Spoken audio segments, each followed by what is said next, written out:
Good morning student. आज हम लोग क्लास 10th के हाइट एंड डिस्टेंस जो कि ट्रिग्नोमेट्रिक का पार्ट है उसी से रिलेटेड कुछ प्रश्नों के यहाँ पर सोल्व करने जा रहे हैं।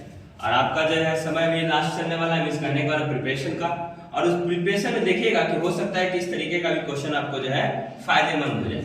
देखिएगा पहला question, state highway leads to a foot of the tower of the height 50 metre. एक हाईवे है, एक रास्ता है, ठीक है, और वो किधर जाता है? एक टावर की ओर। किधर की ओर? टावर की ओर।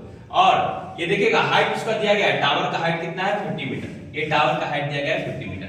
From the top of the tower, the angles of depression of the two cars standing on the highway are at 30 degree and 60 degree respectively.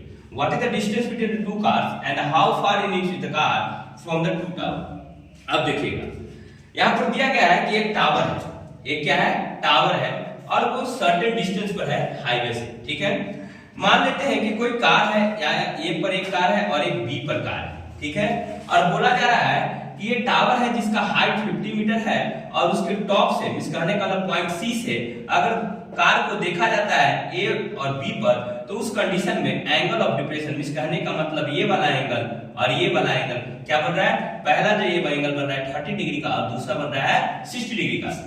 Miss कहने का मतलब ऊंचाई से जो है अगर देखते हैं कार ए को, तो उस कंडीशन में 30 डिग्री का एंगल ऑफ डिप्रेशन बन रहा है, और उसी तरह जो सी से अगर बी को देखा जाता है तो एंगल ऑफ डिप्रेशन 60 डिग्री बन रहा है। अब देखिएगा जब ये आप मान लेते हैं कि इसको पहले लाइन ड्रॉ करते हैं, इस भूमि के पहले ड्रॉ करते हैं इस लाइन को, तो आप देखिएगा कि वहां पर से आपको जो है अल्टरनेट इंटीरियर एंगल का कंडीशन आपको मालूम है।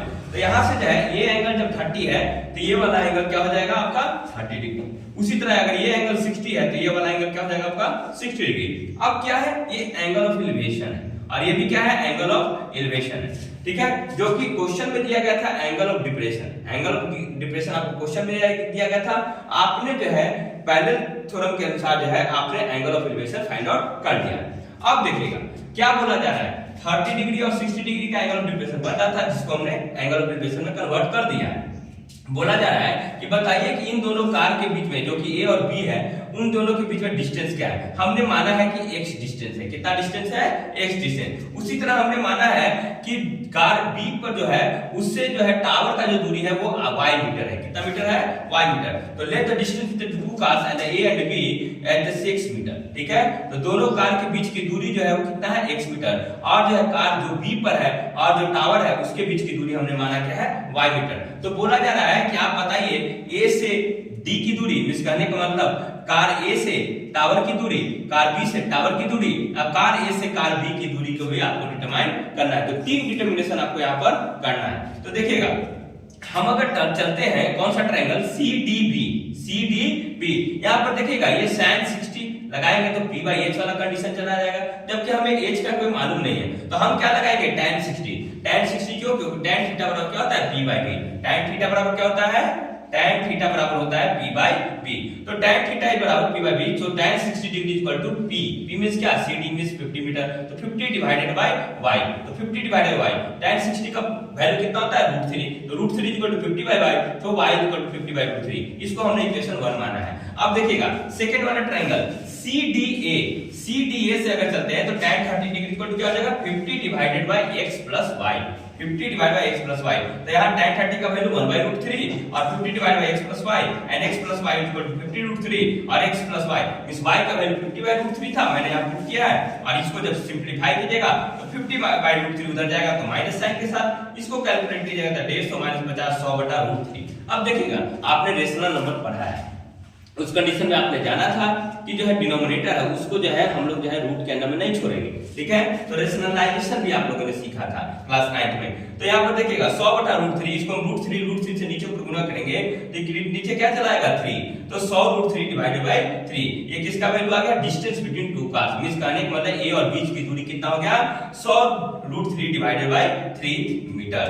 100√3 डिवाइडेड बाय 3 मीटर। अब आपको डिटरमिनेशन करना है x प्लस y का वैल्यू और y का वैल्यू। अब देखिए y का वैल्यू तो आपको मालूम था 550/√3, इसको रेशनलाइज कर दीजिएगा तो कितना आ जाएगा 50√3 डिवाइडेड बाय 3 मीटर। उसी तरह x प्लस y का वैल्यू अगर डिटरमिनेशन कीजिएगा तो x प्लस y का वैल्यू को अगर ऐड अप कीजिएगा तो आपका आंसर आ जाएगा 50√3 मीटर, 50√3 मीटर। ठीक है, तो इस तरीके से देखिएगा कि कार A और कार B के बीच की दूरी x और कार A से टावर की दूरी x प्लस y और कार B से टावर की दूरी y, ये सभी का डिटरमिनेशन आपके सामने हो चुका है। तो इस तरीके से देखिएगा। सेकंड क्वेश्चन एक और है, यहाँ पर बताया गया a boy is standing on the ground and flying a kite with 100 metre of the string at an equation of 30 degree. एक बच्चा है जो कि ए पॉइंट पर खड़ा है और जो है एक पतंग को उड़ा रहा है। ठीक है, जो पतंग जो है बी के ऊंचाई को छू चुका है और उसका लंबाई क्या है धागे का 100 मीटर। कितना है 100 मीटर। बोल रहा है कि another boy is standing on the roof of the 10 metre high building and flying is kite in elevation of the 45 degree. और जो दूसरा है बच्चा 10 मीटर के ऊंचे स्थान पर मिसकाने वाले बिल्डिंग पर खड़ा होकर पतंग को उड़ा रहा है, 45 डिग्री का एंगल बन रहा है, एंगल ऑफ एलिवेशन। और बोला जा रहा है कि बताइए कि क्या both the boys are on the opposite side of both the kites. Means कहने का मतलब दोनों, एक इधर ए है तो बी उधर है। मींस कहने का मतलब एक बच्चा इधर है तो एक बच्चा उधर है। तो बोलिएगा कि जो है क्या पूछ रहा है, find the length of the string that the second boy must have the shot at the two kites बीच। तो पूछा जा रहा है कि बताइए कि जो सेकंड बच्चा है जो अपोजिट साइड में 45 डिग्री का एंगल ऑफ एलिवेशन बना रहा है, उसका लेंथ ऑफ द स्ट्रिंग बताइए कि कितना वो धागा छोड़ेगा ताकि दोनों का तिलंगी क्या हो जाए, मिट कर जाए, पतंग दोनों का मिट कर जाए।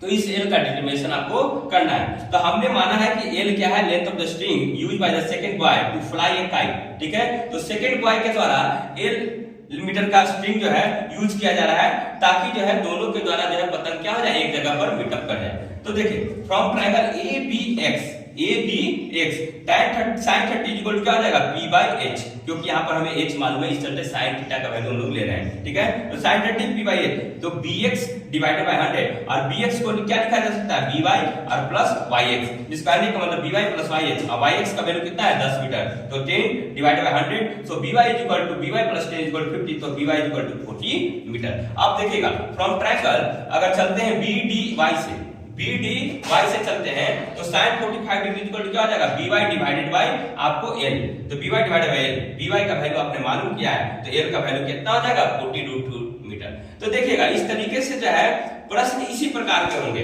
या तो एंगल ऑफ एलिवेशन के टर्म में होंगे या एंगल ऑफ डिप्रेशन के टर्म में होंगे। तो ध्यान रखिएगा कि क्वेश्चन क्या दिया गया है, डिप्रेशन के टर्म में दिया गया है, एलिवेशन के टर्म में। अगर डिप्रेशन के टर्म में दिया गया है तो आपको एलिवेशन के टर्म में आपको कन्वर्ट कर लेना होगा ताकि जो है चीजें क्या हो, गलत ना हो। ठीक है, और ऐसे भी हाइट एंड डिस्टेंस का क्वेश्चन आप केवल पढ़ लीजिएगा तो क्वेश्चन अच्छा होगा। ठीक है, और आप सोल्व भी कर पाएंगे। नई क्वेश्चन पढ़ेगा तो हो सकता है डाटा का मिस्टेक हो जाए।